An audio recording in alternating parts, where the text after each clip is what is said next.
munti ko na malimutan. Meron nga pala akong kakausapin na importanteng tao. Pwede bang umalis? Oo, sige. Basta kailangan mo lang bumalik dito bukas ng alas 6. Sige. Hisoka, kasama ba ito sa plano? Siyempre. Nahuli ko isang miyembro ng Ginebiodan. Oo, sigurado yun. Sige, maliwanag. Magkita na lang tayo. Nakita mo? Oo, may kadalang pumulupot sa kanya at bigla na lang siyang hinila. Baka mayroong bagong indyong dumating. Naparalisa na si Uwon dahil sa lason at ng mga linta na nasa loob ng kanyang katawan. Delikado ng lagay niya. Puntahan natin. Malalaman ko kung saan siya dadalhin. Siguradong hindi na makikitang sinulid ang dahil sa Zetsu. Huwag lang silang gumamit ng Gyo kung hindi makikita nilang karayom at ito'y itapon. Susundan sila ng sinulid kahit saan sila magpunta. Bata, kung hindi ako nagkakamali, ang sinabi mo sa kausap mo ay nahuli mo ko. Ibig bang sabihin ay gano'n ka nakahusay sa paggamit ng kadenang ito? Bakit hindi mo pa ako tapusin? Baka magsisi ka. Tumahimik ka. Hindi mo ba naintindihan? Ang sinasabi ko ito na ang pinakamagandang pagkakataon para sa'yo. Kaya mabuti pa, huwag mo na sayangin.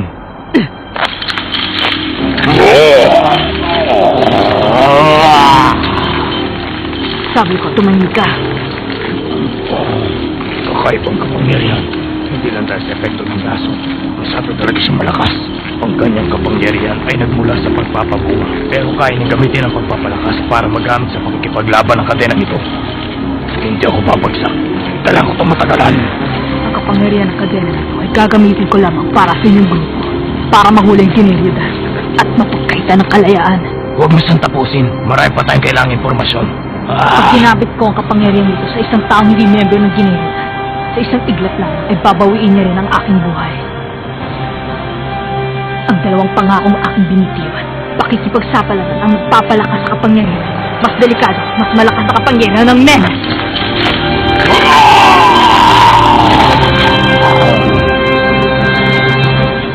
Teka sandali, ayos lang ba siya?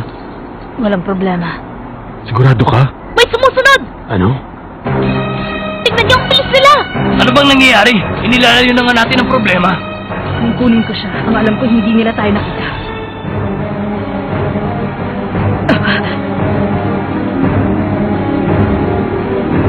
Ang sinulit, ginamitan ng Nena. Ano sabi mo? Nandito sa may binti na ang karayom. Kunin mo! Oo nga. Nakita na nila. Maabutan na naman natin sila. Ano ba, Pasyo? Biso pa ang kaunti.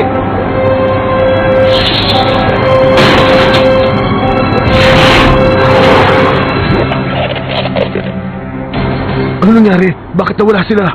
Nakita ko mayroong bigla na lamang tumalon sa harapan ng sasakyang humahabol sa atin.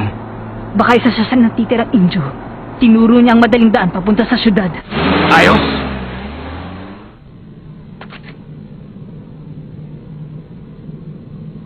Ano ba? Ilabas niyo ako! Kung ganun, hindi pala kayo mga ordinaryong tao. Sa sobrang bilis ng ginawa nyo para makalabas lang ng sasakyan kinabahan yata ako ng kaunti. Ano ba? Pansin niyo naman ako! Mali talaga ang posisyon ng upuan ni Nobunaga. Pero natutuwa ako sa taglay ng kapangyarihan. Lumilit ang kahit na anong ibalot niya sa telang yon. Kapag ginamit mo yan, maaari mo na ibulsa ang lahat ng kayamanan. Alam ko na, isa pala siyang tagapagdala. Kaya niyang ibalik ang kahit na anong bagay sa normal nitong laki. Ah, Ah?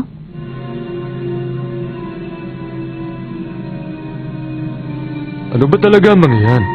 Sila na ba malulupit na miyembro ng Ginebiodan? Mukha naman sila mahina teka, hindi ba't 10 ang lahat ng miyembro ng Inju? Palagay ko nandito na rin yung iba. Nakapagtataka. Yung isang gumagamit ng kadena ay tinako si Uvon gamit yung kotse. Ibig sabihin hindi siya Inju. Malalaman natin yan kapag tinanong natin sila.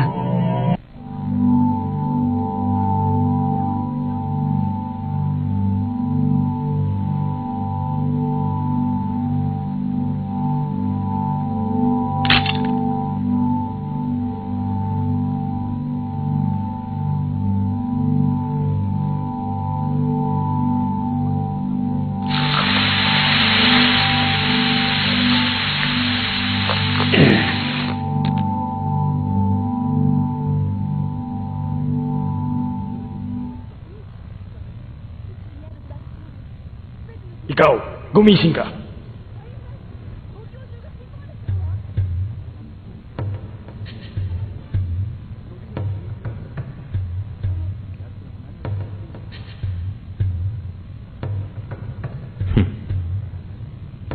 Ano? Alam mo na ba kung anong mangyayari sa'yo? Sabihin mo kung saan nyo dinala yung mga ninakaw nyong kayamanan. Teka, anong oras na ba? Gaano katagal na ba yung pagtulog ko? Hindi mo yata naiintindihan ang kalagayan mo. Sa oras na ito, ako lamang ang maaaring magtanong. Pwede ka lang magsalita kung sasagutin mo ang tinatanong ko sa'yo. Ituloy mo. Kung magagawa mong gaskasan kahit na konti ang aking katawan, sasagutin kong tanong mo. Nasabi nila sa akin na hindi ka raw tinatablan ng bala. Kahit basuka ay wala pa rin epekto sa katawan mo. Kaya may susubukan akong espesyal para sa'yo.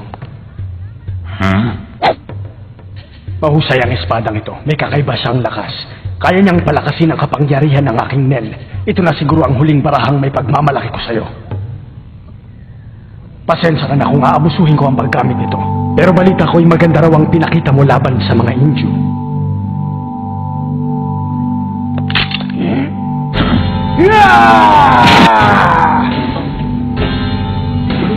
Maliit na bahagi ng tent. Ginamit ko yan para makapasok.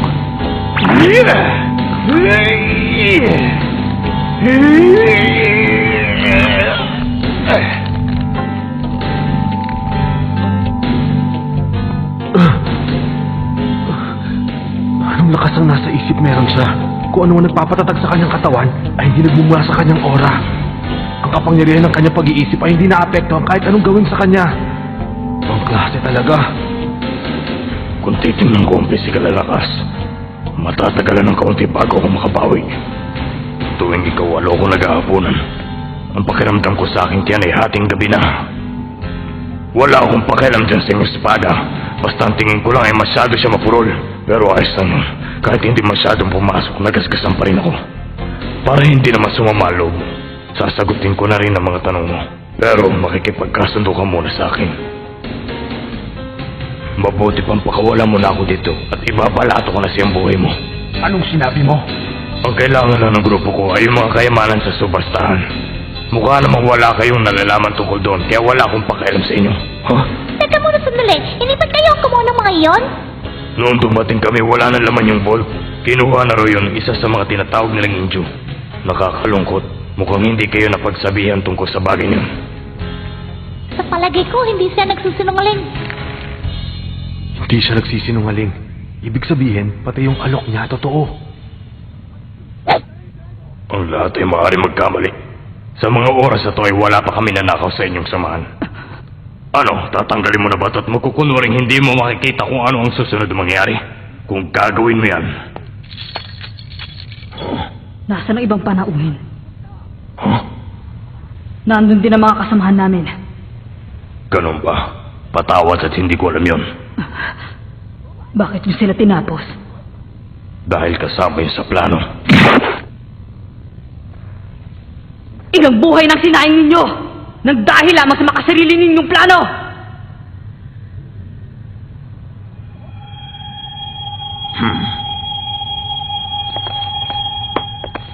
Tama na, Kurapika. Dahil ligtas na ang mga kayamanan, wala na akong pakialam sa taong yan. Ang gagawin ko na lang ay ipasa siya sa komunidad.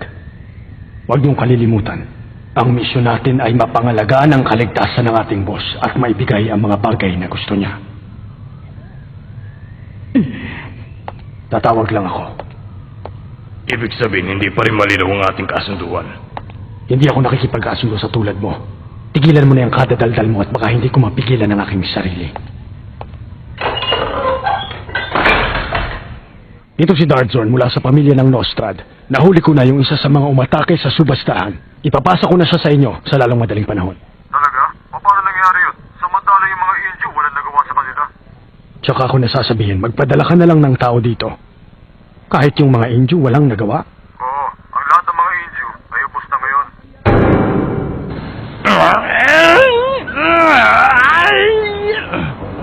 Makinig ka muna sa akin, Yoryo. Ang tawag dyan ay 10. Ha? May iba pa magagawang nen? Huwag ka na magtanong, nagsisimula ka pa lang.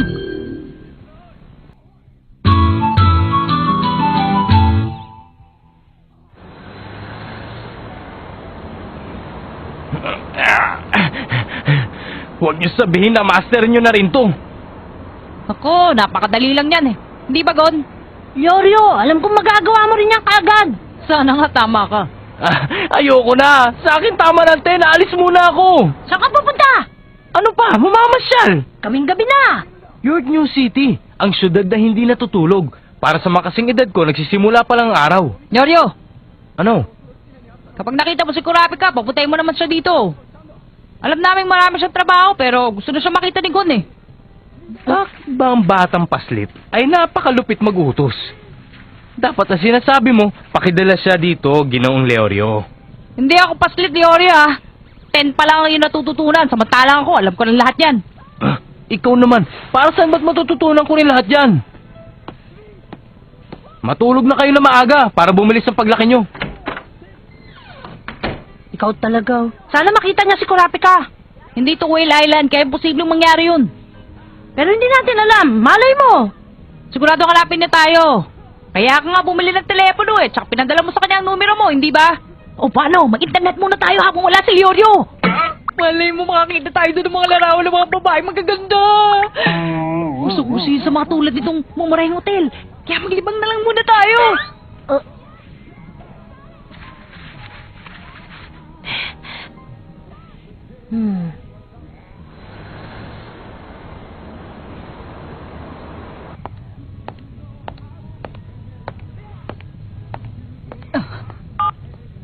Kaya ng plano. Magkita sa lugar na yun. Darating na dito ang mga tauhan ng komunidad.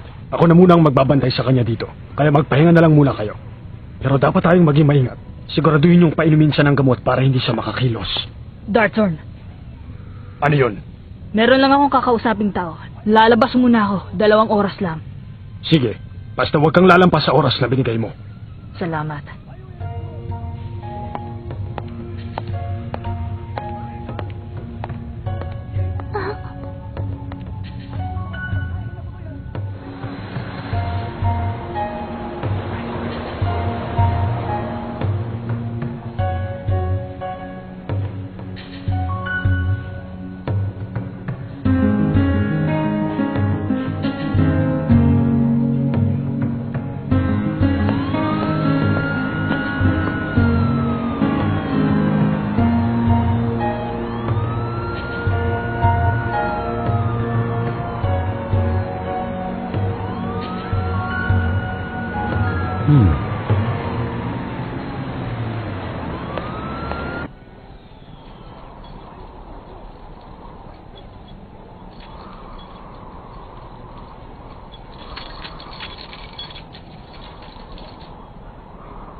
Masyado ka naman maaga.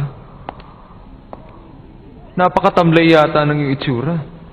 Makalipas ang 6 na buwan, ibang-iba ka na ngayon. Sa palagay ko'y nahirapan ka.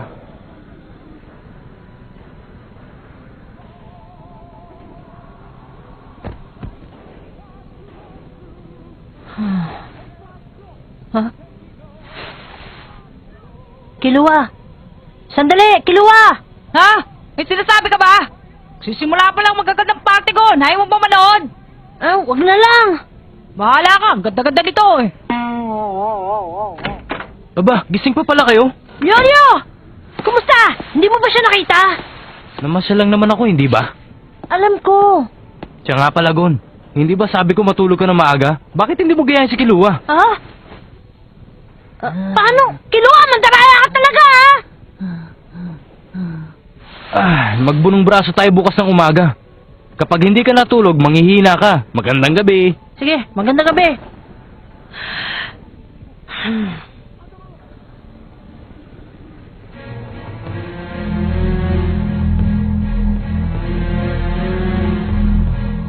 Huwag kang maglala. Wala akong balak na makipaglaban sa iyo ngayon. Ayokong mag-aksaya ng panahon. Kaya magmadali ka kung meron kang sasabihin sa akin. Ganun ba? O sige. Mahigit sa 10 ang miyembro ng grupo ng Spider. Madali sila mapansin. May tattoo sila sa likod. Minsan nagpapalit sila ng tao. Kung matatalo ng aplikante yung dating miyembro, Maaari nila itong palitan. Ang isa pa ay kung magbabakante ang posisyon. Ang kanilang trabaho ay magnakaw at pumatay. Paminsan-minsan, nagkakawang gawa sila. Hanggang doon lang ang alam ko. Ilang taon na rin na nakararaan nung sumali ako sa Spider. Yun ay nung talunin ko ang ika-4 na miyembro ng kanilang grupo. Merong tumutol. Nung hamunin ko na ang kanilang pinuno, nahirapan akong gawin yun. Ang higpit kasi ng kanyang gwardiya eh. Ang pinakakonti niyang bantay ay 2. Kapag natapos na ang aming trabaho, bigla na lang siya naglalaho na parang namatay na kandila. Kaya ang konklusyon ko para sa ating dalawa, hindi mo ba naiisip na mahirap matupad ang ating gusto na nag-iisa? Anong suggestion mo? Gusto mo ba sabihin ko ang kakayahan ng bawat miyembro? Kaya lamang, 7 lang sa kanila nalalaman ko eh. Gusto mo bang makipagtulungan sa akin? Nandun sa basement.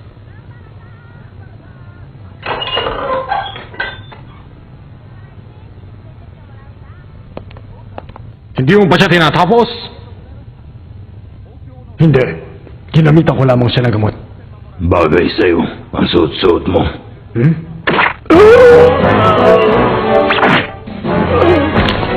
Hindi talaga ako makapaniwala noong marinig kong dinukot ka ng mga hampas lupang yon. Mahina kasi yung guide natin kaya umabot sa ganito. Tumigil ka dyan. Gusto mo bang tayin ko yung bibig mo? Wag na, salamat na lang. Shizuko, simulan na natin. Demi-chan, higupin mo ng lahat ng lason na nasa loob ng katawan ni Uvon.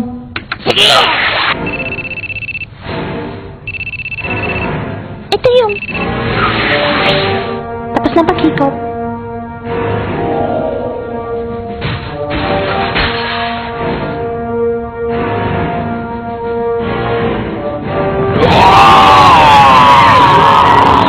Humanda sa akin yung gumagamit ng kadena.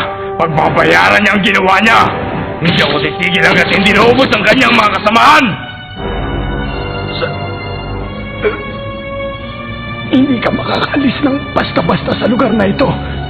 Kahit 1 minuto, hindi 30 segundo, manatili ka dito.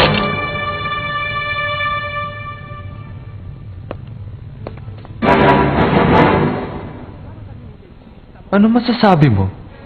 Makikipagtulungan ka ba sa akin? O gagawin mo mag-isa?